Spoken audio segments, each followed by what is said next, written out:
roles and responsibilities. Yes, Captain.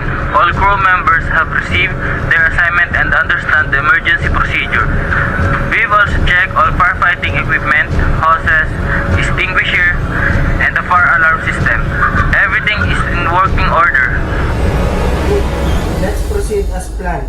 Remember, this drill is crucial for ensuring everyone's safety. We need to act swiftly and efficiently in a real emergency.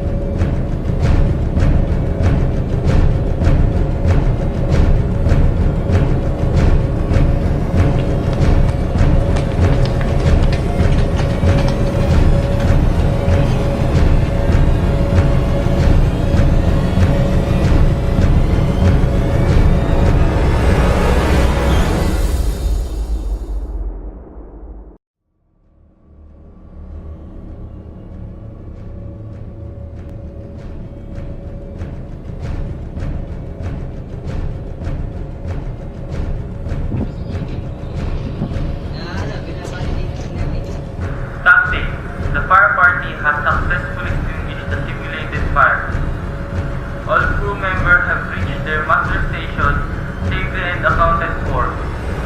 The evacuation procedure was completed within the stipulated time frame. Excellent work, Yambao. The crew responded efficiently and effectively. This demonstrates that our training is paying off. Crew, this is the end of the fire drill. Return to your regular duties. Thank you for your cooperation and quick response. Remember, this drill underscores the importance of preparedness and teamwork